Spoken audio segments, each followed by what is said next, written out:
Baik, bismillahirrahmanirrahim. Assalamualaikum warahmatullahi wabarakatuh. Baik, perkenalkan nama saya Rindy Dwi Cantika. Saya dari Kesmas A dengan NIM 70001200001. Saya merupakan mahasiswa dari jurusan Kesehatan Masyarakat UIN Alauddin Makassar. Nah, pada video kali ini saya akan menjelaskan mengenai sel.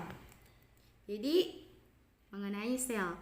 Nah, ini merupakan sel dan ini merupakan gambar 3 dimensi. Jadi apabila kalian ingin menikmati dan ingin melihat gambar sel dengan 3 dimensi, kalian cukup mendownload aplikasi The Cell di Play Store kalian.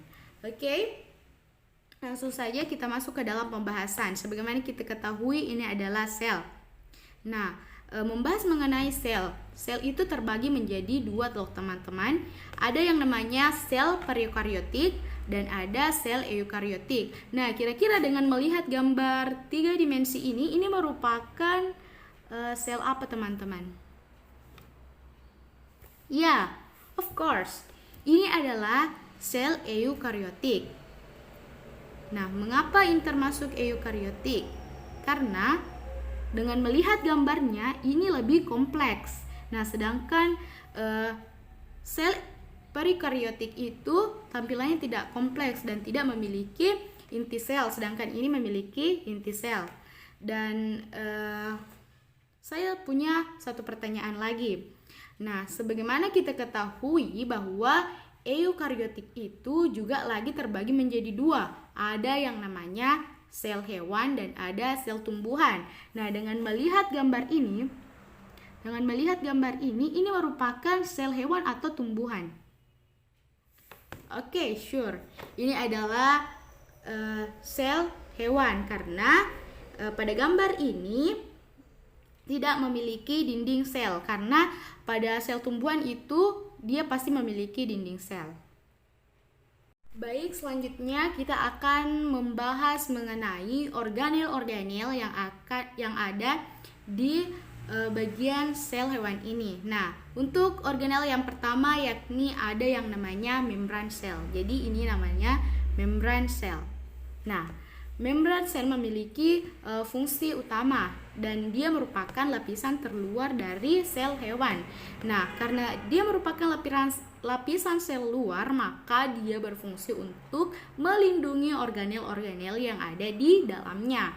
Nah, selain itu, ia juga berperan untuk mengatur pergerakan zat yang berasal dari luar ataupun masuknya zat-zat yang masuk ke dalam sel. Jadi dia mengatur pergerakan zat yang keluar maupun yang masuk di dalam sel.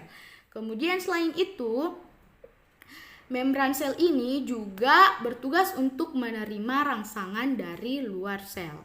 Baik, untuk organel selanjutnya yakni organel sitoplasma. Nah, ini merupakan organel sitoplasma guys, yang berwarna biru. Nah, ini merupakan organel sitoplasma. Nah, sebagaimana kita ketahui bahwa organel sitoplasma memiliki dan mengandung air sebanyak 90%. Jadi pada organel sitoplasma ini mayoritas cairan atau berisi air. Nah, karena ia berupa cairan sehingga dapat berfungsi sebagai tempat terjadinya metabolisme sel. Nah, di dalam sitoplasma juga terdapat bahan-bahan yang terlarut. Nah, yang berperan sebagai sumber bahan kimia untuk sel hewan. Baik, untuk organel selanjutnya yakni ada yang namanya retikulum endoplasma.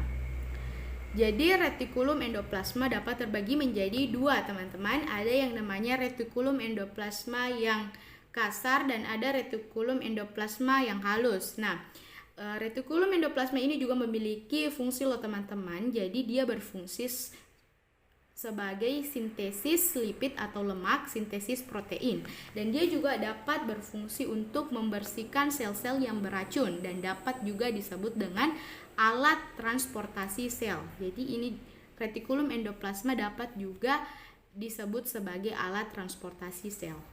Oke, selanjutnya pada yang bulat-bulat hijau ini dapat kita lihat teman-teman, yang bulat hijau ini merupakan lisosom. Jadi lisosom ini juga memiliki fungsi loh. Jadi fungsinya ia mengatur pencernaan intraseluler dan juga dapat menghancurkan organel-organel yang ada di dalam sel yang sudah rusak.